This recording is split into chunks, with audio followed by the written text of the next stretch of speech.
Baik, assalamualaikum warahmatullahi wabarakatuh. Berjumpa kembali dengan saya Henry Rahman ya, mahasiswa Universitas Filita Bangsa, Fakultas Teknik, Program Studi Teknik Informatika.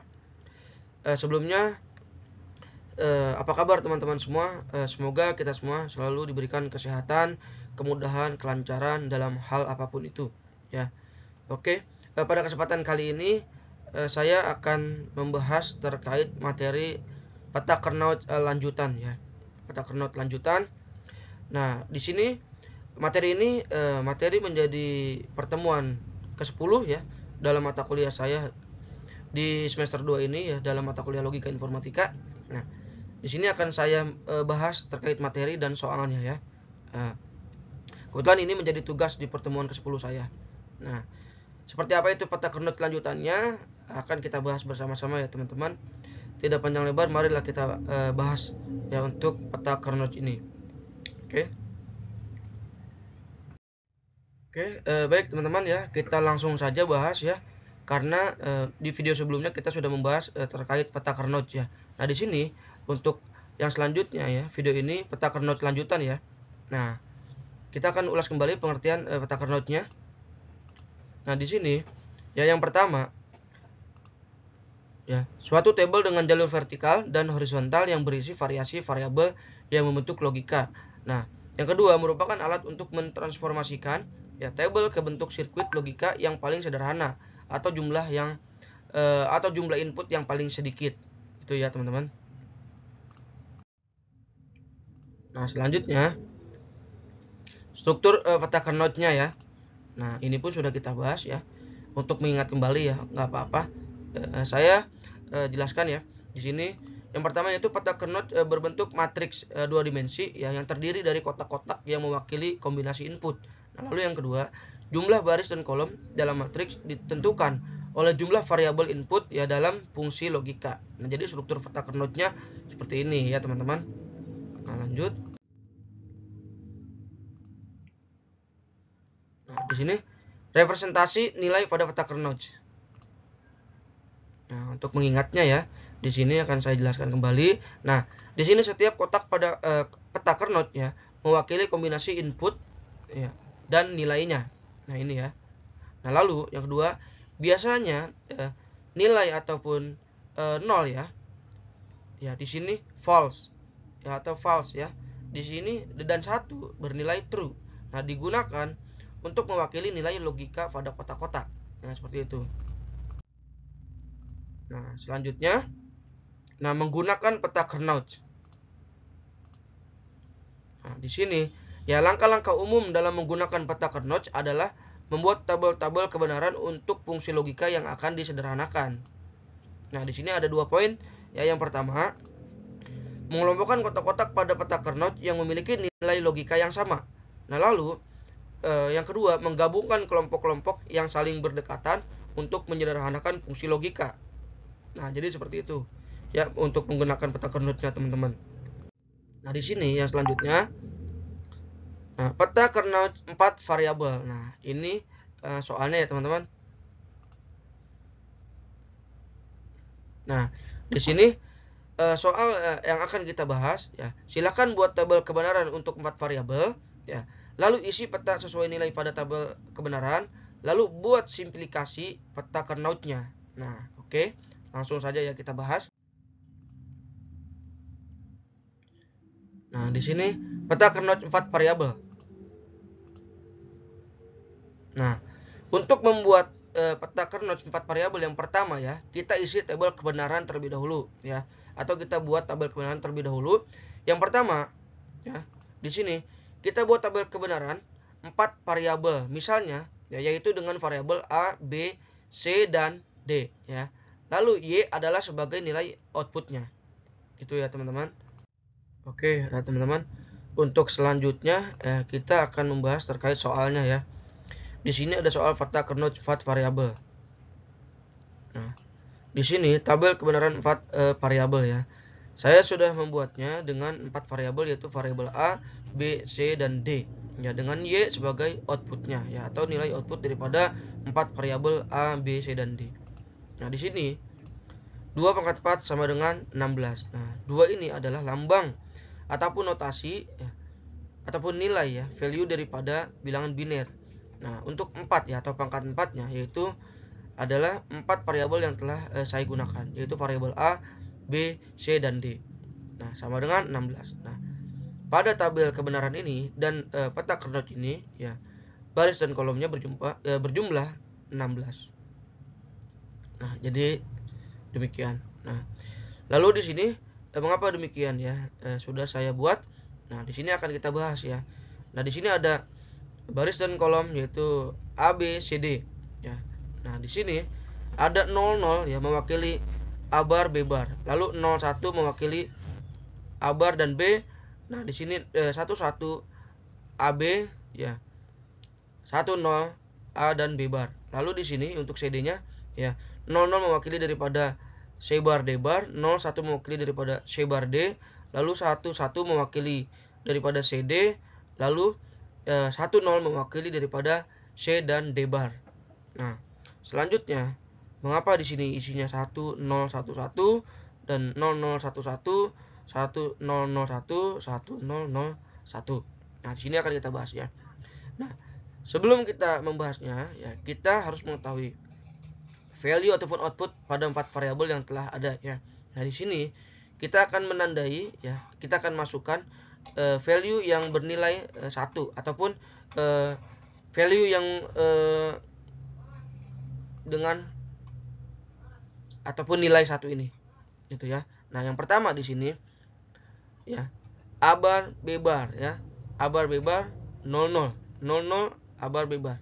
Lalu C bar D bar 00. Berarti di sini ya A bar B bar 00, C bar D bar 00. Berarti di sini 1 ya.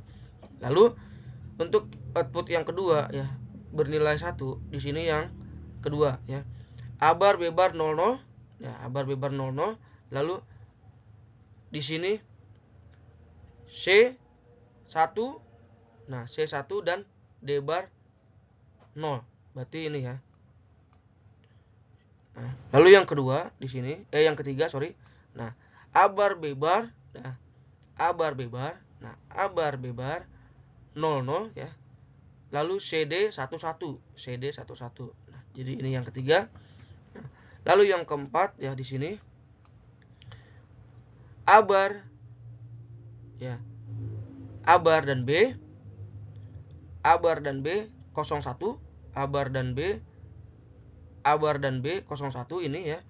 Lalu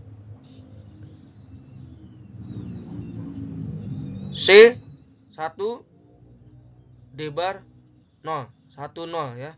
C10, 10 ya, A bar B bar 10 di sini. Nah, C dan D bar. C dan D bar. Nah, berarti ini ya yang keempat.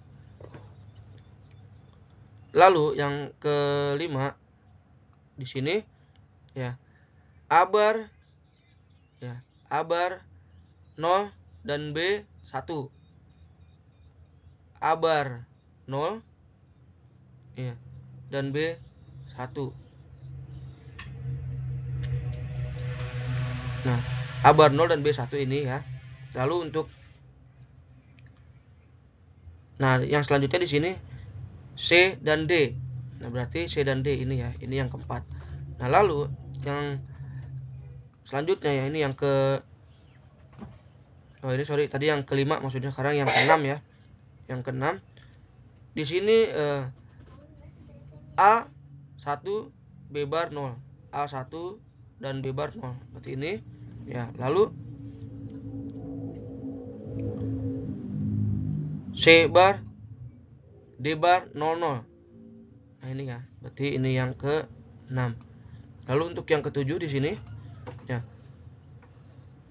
A ya, A B bar 10, A di sini A B bar 10, A B bar 10. Lalu C ya, D bar 10, C D bar 10. Berarti ini ya teman-teman yang diisi. Nah, ini yang ke-7. Nah, lalu yang ke-8. Nah, kita tandai dulu ya. Nah, di sini AB11, AB11. Nah, AB11 ya. Lalu di sini C bar D bar. C bar D bar 00. C bar D bar 00 berarti di sini ya. Ini yang ke-8. Nah, lalu yang ke-9 di sini AB11, AB11 ya. Lalu di sini C1 D bar 0, 10 ya. CD C dan D bar 10. C dan D bar 10. Berarti di sini ya, di sini. Ini yang ke-8. Ini yang ke-9 ya. Yang terakhir.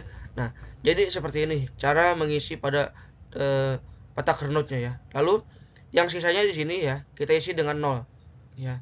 Saya sudah isi dengan 0 ya. Karena dengan value ataupun yang bernilai 1 sudah kita masukkan ya. Berarti di sini contoh kita bedakan ya. Kita bedakan di sini menjadi, nah, di sini 0 0 0 ya, sudah kita isi 0 0 0 0 ya. Jadi demikian. Nah, untuk cara pengisian pada tabel Vertakernot ya, 4 variabel ya. Demikian teman-teman. Jika ada yang tidak mengerti ataupun yang belum paham, bisa ditanyakan nanti di kolom komentar terkait peta kernot 4 variabel ini. Oke ya. Untuk selanjutnya, oke teman-teman ya, di sini yang selanjutnya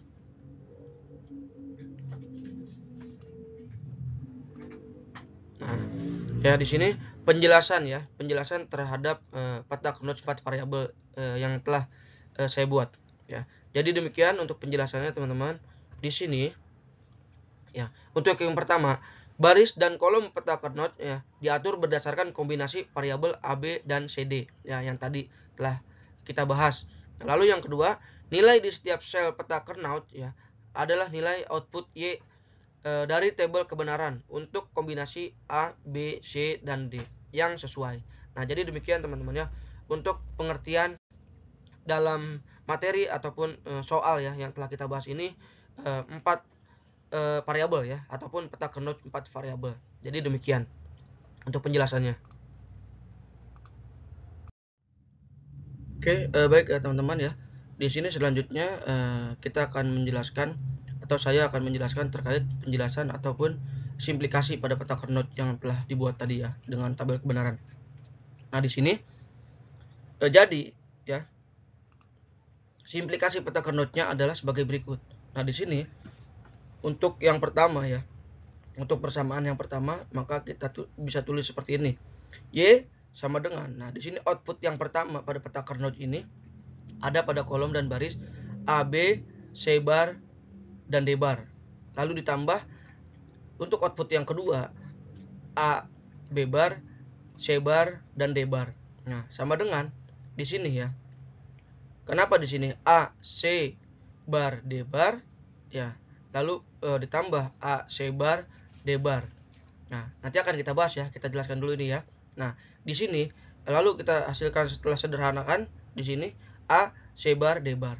Nah, untuk persamaan yang selanjutnya yang kedua, kita tuliskan di sini Y sama dengan ya, untuk output yang pertama A bar, B bar, C, dan D.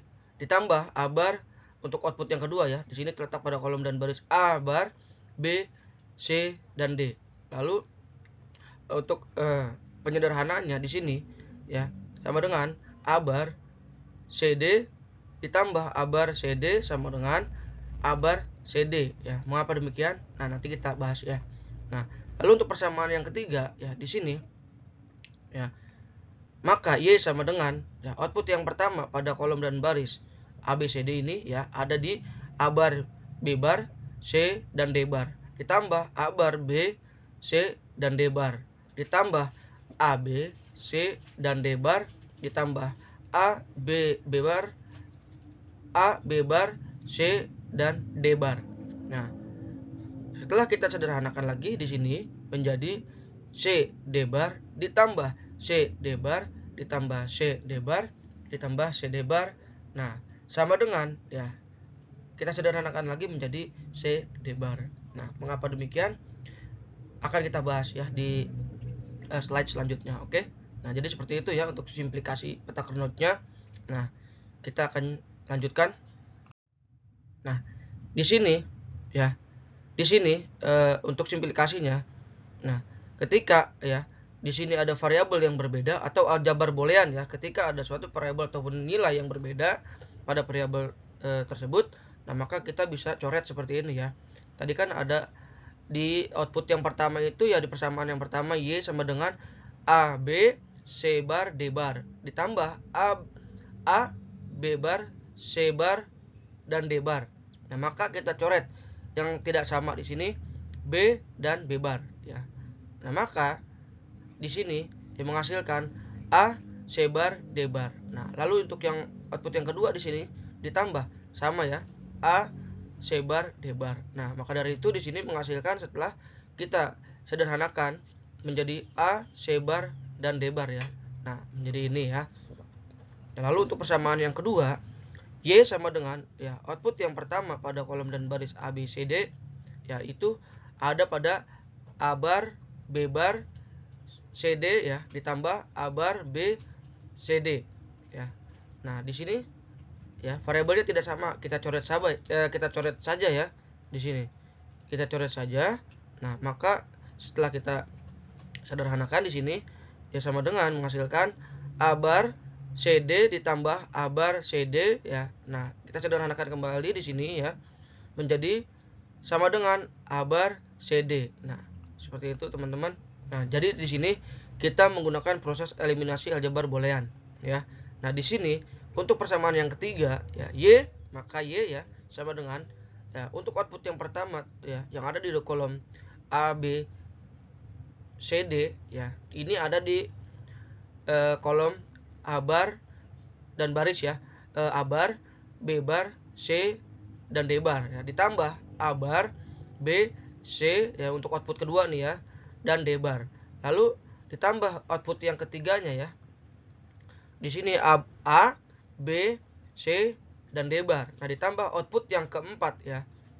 Output yang keempat pada peta Carnot tadi ya variabelnya. Di sini A, B bar, C dan D bar. Nah, kita untuk ini kita coret yang tidak sama ya tadi. Di sini B bar dan B kita coret. Ya. Di sini B dan B bar kita coret. Ya. Lalu A bar dan A ya. Ini kita coret. Ya. Lalu di sini A bar dan A. Ya, sudah kita coret. Maka di sini setelah kita sederhanakan kembali sama dengan C D bar ditambah C D bar ditambah C D bar ditambah C D bar ya, karena ada 4 variabel di sini ya. Nah, sama dengan kita sederhanakan kembali ya. Di sini C D bar ya. Jadi hasilnya seperti itu, teman-teman. Nah, untuk simplikasi peta Carnot-nya kurang lebih seperti itu ya. Oke, baik teman-teman ya.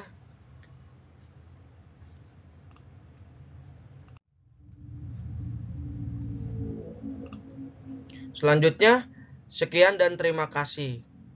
Oke teman-teman ya, itu saja mungkin yang dapat saya sampaikan terkait materi ataupun tugas dalam pertemuan ke-10 saya ini ya.